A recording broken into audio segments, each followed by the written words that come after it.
சாந்தியும் சமாதானமும் நம் அனைவரின் மீதும் உண்டாவதாக. எல்லா புகழும் இறைவன் ஒருவனுக்கே. நம்ம தொடர்ந்து நிலவரங்களை பார்த்துட்டு இருக்கோம். இன்னைக்கு வந்திருக்கக்கூடிய சில முக்கியமான தகவலை ஒரு தொகுப்பாக பார்க்கலாம். அதுலேயும் காசாக்குள்ள நடந்த தரைவழி தாக்குதலை பற்றி நிறைய செய்திகள் வந்திருக்கு. அதுக்கு முன்னாடி ஈரான் இன்னைக்கு என்ன பண்ணியிருக்காங்கன்னா, இஸ்ரேலை சேர்ந்த மொசாட் உளவு பிரிவை சேர்ந்தவருக்கு தூக்கு தண்டனை கொடுத்துருக்காங்க. இவங்க மொசாட்லேருந்து என்ன பண்ணியிருக்காங்க, உளவு வேலையை பார்க்கறதுக்காக ஈரானுக்குள்ளே அமுச்சு வச்சிருக்காங்க. அப்படி அமுச்சு வச்சதில் தான் என்ன பண்ணியிருக்காங்க, கொஞ்ச நாளைக்கு முன்னாடி ஈரானில் சோதனையெல்லாம் போட்டு கவனித்து பார்த்ததில் இந்த நபர் மொசாட்டை சேர்ந்தவர், இவன் நம்மள்ட்ட இருக்கக்கூடிய தகவலை எடுத்து கொடுக்குறான்னு சொல்லிட்டு கண்டுபிடிச்சிருந்தாங்க. அதுக்கப்புறம் இஸ்ரேலால் ப்ரூஃப் பண்ணி வாங்க முடியல. இப்போ ஒரு நாட்டை சேர்ந்தவங்க இன்னொரு நாட்டில் இருக்கிறாங்க, அவங்க உளவு தகவலை திருடி கொடுக்குறாங்க அப்படிங்கக்கூடிய ஒரு குற்றச்சாட்டு வச்சுட்டாவே என்ன பண்ணுவாங்கன்னா, சம்மந்தப்பட்ட நாடு என்ன பண்ணும்னா, இல்லை இவங்க எங்களுடைய நாட்டை சேர்ந்தவங்களா இருந்தாலும் அவங்களுக்கும் எங்களுக்கும் இந்த உளவு தகவல் விஷயத்துலலாம் தொடர்பில்லைன்னு சொல்லிட்டு ப்ரூவ் பண்ணோம். ஆனால் பார்த்தீங்கன்னா எதுவுமே ப்ரூவ் பண்ண முடியல. அதை கண்டுக்கவும் மாட்டாங்க ஈரானில் இருக்கிறவங்கன்னு நமக்கு தெரிஞ்சதான். அதுக்கப்புறம் அந்த நபருக்கு இன்னைக்கு தூக்கு தண்டனை கொடுத்துருக்காங்க. இந்த போர் ஆரம்பிச்சதுலேருந்தே பார்த்தீங்கன்னா பல தடவை தூக்கு தண்டனைலாம் கொடுத்துட்டு தான் இருக்காங்க. ஈரானை பொறுத்தளவுக்கு அப்பப்போ என்ன பண்ணிட்டு இருக்காங்க, உளவாளிகளை கண்டுபிடிச்சிட்டு இருக்காங்க.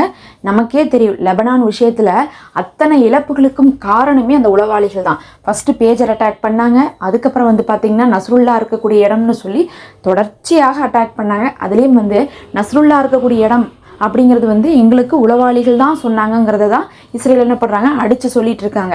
அவங்க தான் தாக்குதல் பண்ணனால அவங்க சொல்கிறத நம்ம நம்பி ஆகணும். அப்போ உளவாளிகளை வச்சு தான் அவங்க லெபனானுக்குள்ளே பெரிய அழிவை ஏற்படுத்திட்டாங்க. அதே மாதிரி தான் ஈரானுக்குள்ளேயும் நிறைய உளவாளிகளை சுத்த விட்டுட்டு இருக்காங்க. கொஞ்சம் நெஞ்செல்லாம் கிடையாது.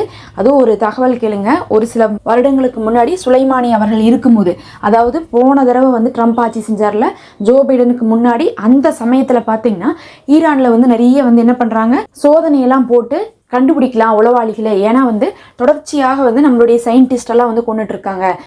யாரெல்லாம் ஆயுத உற்பத்தியில் ஈடுபட்டு இருக்காங்களோ, இன்னும் சேட்டலைட் எல்லாம் லான்ச் பண்ணுவாங்கள்ல, இந்த மாதிரியான விஞ்ஞானிகளெல்லாம் என்ன பண்ணுறாங்க, குறி வச்சு தொடர்ச்சியாக அமெரிக்கா தாக்குதல் பண்ணிட்டு இருந்துச்சு. ஒரு நாடு முன்னேறக்கூடாதுன்னா அந்த நாட்டில் பார்த்திங்கன்னா எல்லாரும்லாம் விஞ்ஞானிகளாக இருக்க மாட்டாங்க. ரொம்ப முக்கியமானவங்க, ஒரு விஷயத்தை ஒரு ஐடியாவை கொண்டு வரதே இவங்க தான் அப்படிங்கிற மாதிரி பார்த்திங்கன்னா ஒரு 2-3 பேர் தான் இருப்பாங்க. அவங்கள பற்றி தகவல் மட்டும் தெரிஞ்சிருச்சுன்னா அவங்கள என்ன பண்ணிடுவாங்க, ஒன்றா விலை பேசி வாங்கிடுவாங்க, அப்படி இல்லைன்னா தாக்குதல் பண்ணி அழிச்சிருவாங்க. அப்படி பண்ணாங்கனாவே அந்த நாடு அந்த விஷயத்தை, அந்த ஐடியாவை என்ன பண்ண முடியாது, சக்ஸஸ் பண்ண முடியாது. அதனால் ஈரான் மேலே தொடர்ச்சியாக அமெரிக்கா என்ன பண்ணாங்கன்னா, இந்த மாதிரியான தாக்குதலை வரலாறுல பார்த்தீங்கன்னா நிறைய தடவை பண்ணியிருக்காங்க. 15 வருஷத்துக்கு முன்னாடி கூட பண்ணியிருக்காங்க, 10 வருஷத்துக்கு முன்னாடி கூட பண்ணியிருக்காங்க. இப்படி தொடர்ச்சியாக பண்ணிட்டு இருக்காங்க. பண்ணும்போது என்ன ஆகுதுன்னா, சுலைமானி அவர்களெல்லாம் அப்படி தான் தாக்கியிருக்காங்க. எப்படி உங்களுக்கு தகவல் தெரியுதுன்னு பார்க்கும்போது உளவாளிகளை களமிறக்கியிருக்காங்கன்னு சொல்லிட்டு கண்டுபிடிக்கிறாங்க ஈரான். அதுக்கப்புறம் ஈரான் என்ன பண்ணுறாங்கன்னா, ஒரு டீம் ஃபார்ம் பண்ணுறாங்க. அந்த டீம் ஃபார்ம் பண்ணி யாரெல்லாம் உளவாளிகள்னு சொல்லி கண்டுபிடிங்கன்னு சொல்லிட்டு விட்டுறாங்க. விட்டு ஒரு 3 மாதம் பார்க்குறாங்க. 3 மாதம் ஆகியுமே யாருமே உளவாளிகளை கண்டுபிடிக்கல. இவங்களுக்கு ஒரு சந்தேகம் வருது, அது எப்படி உளவாளிகளே இல்லைன்னு சொல்கிறாங்க, அந்த அளவுக்கு இங்கே ஆட்கள் இல்லாமல் தான் இங்கே இருக்கக்கூடிய தகவல்லாம் வெளியே போகாமல் இருக்குமேன்னு சொல்லிட்டு ஒரு டவுட் வருது. அதுக்கப்புறம் என்ன பண்ணுறாங்கன்னா, இந்த டீம் ஃபார்ம் பண்ணி விட்டாங்க பாருங்க, அவங்கள கண்காணித்து பார்க்குறாங்க. அப்புறம் தான் தெரியுது, இவங்க ஃபார்ம் பண்ணி விட்ட ஒட்டுமொத்த டீமில் 3/4 பேர் மொசாட்டை சேர்ந்தவங்க தான் சொல்லிட்டு. அதுக்கப்புறம் அந்த டீமைவே ஈரான் கலைச்சாங்க. அந்த டீமில் இருந்த ஒவ்வொருத்தவங்களையும் என்ன பண்ணாங்க, தண்டிச்சாங்க. இதை நம்ம எதுக்கு சொல்கிறோம்னா, ஈரானுக்குள்ள எவ்வளோ பெரிய உயர் அதிகாரிகளாக IRGCக்குள்ள மொசாட்டுடைய ஆள் இருந்திருந்தா அவங்கள ஒரு டீமாக ஃபார்ம் பண்ணியிருப்பாங்க பாருங்க. அந்த அளவுக்கு உளவாளிகள் ஈரானுக்குள்ள, லெபனானுக்குள்ளெல்லாம் ஊடுருவி இருக்கிறாங்க. அதுவும் சும்மா சாதாரண மக்களால் இருக்க மாட்டாங்க. அவங்க அப்படி இருக்குன்னு அவசியம் இல்லை. அவங்க இராணுவத்துக்குள்ளேயே ஊடுருவி இருந்தாங்க அப்படிங்கிறது நம்ம இது மூலமாக தெரிஞ்சுக்கலாம். அப்போ இருந்தே ஈரான் என்ன பண்ணுவாங்கன்னா, யாரெல்லாம் உளவாளிகள்னு தெரியுதோ அவங்களுக்கு நம்ம கடினமான மரண தண்டனை விதிக்கணும்.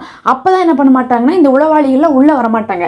எல்லாருமே காசெல்லாம் எவ்வளோதான் வாங்கினாலும் உயிரே போயிடும் அப்படிங்கக்கூடிய ஒரு நிலைமை வரும்போது என்ன பண்ண மாட்டாங்க, இந்த உளவு தகவலுக்கு வரமாட்டாங்கிறதுனால தான் தொடர்ச்சியாக ஈரான் அப்படி கண்டுபிடிக்கிறவங்கள தூக்கில் போட்டுட்ருக்காங்க. இன்றைக்கி மொசாட்டை சேர்ந்த ஒரு நபரை தூக்கில் போட்டிருக்காங்க.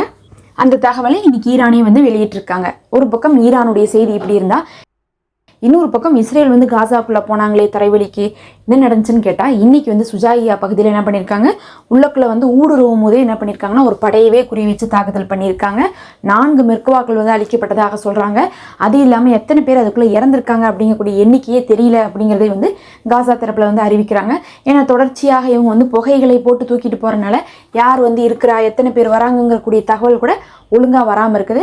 அதில் ஒரு அதிர்ச்சியான விஷயம் என்னென்னா, இப்போ ஒரு 10 நாளைக்கு முன்னாடி நம்ம ஒரு நியூஸ் சொல்லியிருப்போம். அதாவது நெத்தனியாக உள்ளே வந்து காசாவுடைய எல்லை ஓரங்களில் என்ன பண்ணிட்டு இருப்பாரு, அங்கே இருக்கக்கூடிய இராணுவத்தை சேர்ந்தவங்களெல்லாம் பார்த்து பேசுகிற மாதிரியும், அதே மாதிரி இப்போ வந்திருக்கக்கூடிய புதிய தளபதி, அதாவது இஸ்ரேலுடைய இராணுவ தளபதி, புது தளபதி யார் காசாவுக்கு பொறுப்பாக இருக்காங்களோ அந்த நபர் உள்ளே வந்து என்ன பண்ணிட்டு இருப்பாரு, அங்கே இருக்கக்கூடிய இராணுவ உடையில் இருக்கக்கூடிய இஸ்ரேலை சேர்ந்தவங்கள்ட்ட பேசிகிட்டு இருப்பாங்க. கரெக்டாக அவர் பேசிட்டு போய் ஒரு மணி நேரத்தில் என்ன பண்ணியிருப்பாங்கன்னா அந்த இடத்துல ஒரு பெரிய அட்டாக் பண்ணி இஸ்ரேல் இராணுவத்துடைய வாகனங்கள் அங்கிருந்த படைகளை வந்து என்ன பண்ணியிருப்பாங்க, காசாவில் இருக்கிறவங்க அட்டாக் பண்ணியிருப்பாங்க. அது வந்து ரொம்பவே பேசுபொருளாக 10 நாளைக்கு முன்னாடி இருந்துச்சு. ஏன் அப்படி இருந்துச்சுன்னு பார்த்தா, அவ்வளோ வந்து சேஃபாக இருக்காங்களான்னு பார்த்துட்டு தான் அந்த இடத்துக்கு நெத்தனியாகியோ இல்லை வந்து இந்த மாதிரி தளபதிகளோ வருவாங்க. அப்போ இவங்க வராங்கன்னு முன்னாடியே தெரிஞ்சு 2 நாளாக அந்த இடத்த வந்து கண்காணித்து எல்லாமே வந்து சேஃபாக செக் பண்ணதுக்கு பிறகு இஸ்ரேல் இராணுவமே அங்கே குவிக்கப்பட்டிருந்துச்சு. ஒட்டுமொத்த படைகளும் அங்கே குவிக்கப்பட்டிருந்த நேரத்தில் அவர் வந்து ஏதோ பேசிட்டு ஏதோ டிப்ஸ் எல்லாம் கொடுத்துட்டு போனார். போனதுக்கு பிறகு தான் அடிக்கணும்னு அவசியம் இல்லை, அவங்க இருக்கும் போதே அடிச்சிருக்க முடியும். ஆனால் என்னென்னா அந்த மாதிரிலாம் வந்து பெரிய தளபதிகளையோ இல்லை வந்து இந்த நெத்தன்யாகியோலாம் தாக்குறதுனால என்ன ஆகுனா, திரும்ப வந்து அதிகமான காசா மக்களை தான் கொள்ளுவாங்களோ தவிர அவங்களுடைய அந்த தோல்வியை வேறு எதுலேயுமே காட்ட மாட்டாங்க. இப்போவே 100கணக்கான மக்கள் இறந்துட்டு இருக்கும்போது அந்த மாதிரி வந்து ஒரு இராணுவ தளபதி உள்ளே வந்து பேச முதல்ல ஒரு அட்டாக் பண்ணிட்டா அதுக்கு நாங்கள் பழி தீர்க்கிறோம்னு சொல்லிட்டு என்ன பண்ணுவாங்க, ஒரு வாரம் வந்து என்ன பண்ணிடுவாங்க, காசா மக்களை வந்து கொன்று எடுத்துருவாங்க. அதனால தான் வந்து அந்த நேரத்தில் தாக்காமல் அவங்க போனதுக்கு பிறகு 1 மணி நேரம் கழித்து அங்கிருந்து சிப்பாய்களை நோக்கி தாக்குதல் நடத்தி அந்த இடத்துல ஒரு 45-50 பேர்லாம் இறந்துட்டாங்க. அப்போ வந்து என்ன பெரும் பேச்சாக இருந்துச்சுன்னா, இதே 1 மணி நேரத்துக்கு முன்னாடி நடந்திருந்தா என்ன ஆயிருக்கும், அப்போ நீங்கள் அங்கே செக் பண்ணவே இல்லையான்னு கேட்டபோது இல்லை நாங்கள் செக் பண்ணிட்டோம்னு சொல்லிட்டு இஸ்ரேல் ராணுவம் சொல்லிட்டு இருந்தாங்க. இன்னைக்கு தான் கண்டுபிடிச்சிருக்காங்க அந்த இடத்துல இவங்க வந்து பங்கரை அழிக்கிறாங்க பாருங்க. பங்கர் வந்து எப்படி இருக்கும்னு நினச்சிக்கிறாங்கன்னா, தரைக்கு கீழே ஒரு இடம், அந்த இடத்த வந்து நம்ம அழிச்சிடறோம் அப்படின்னு நினைக்கிறாங்க. ஆனால் நமக்கு தரைக்கு மேலே எப்படி கட்டிடங்கள் இருக்கோ அந்த மாதிரி பங்கர்களும் வந்து கட்டிடங்களாக இருக்காமா. இவங்க வந்து அந்த இடத்துல இருக்கக்கூடிய எல்லா பங்கரையும் அழிச்சிட்டாங்களாமா. அழிச்சாலும் அது எல்லாமே ஃபர்ஸ்ட் ஃப்ளோராமா.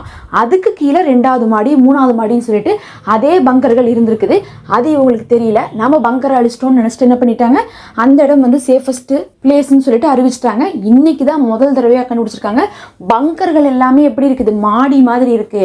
இப்போ தரையிலிருந்து பார்த்தா எப்படி ஒரு 3 மாடி இருக்கக்கூடிய கட்டிடங்கள் எப்படி இருக்குன்னா, first floor, second floor, third ஃப்ளோர்னு இருக்கும். அதே மாதிரி தரைக்கு கீழேயும் first floor, second floor, third floor சொல்லிட்டு பங்கரும் வந்து பார்த்தீங்கன்னா பெரிய கட்டிடங்களாக தான் கீழே இருக்குதுன்னு சொல்லிட்டு இன்னைக்கு கண்டுபிடிச்சிருக்காங்க.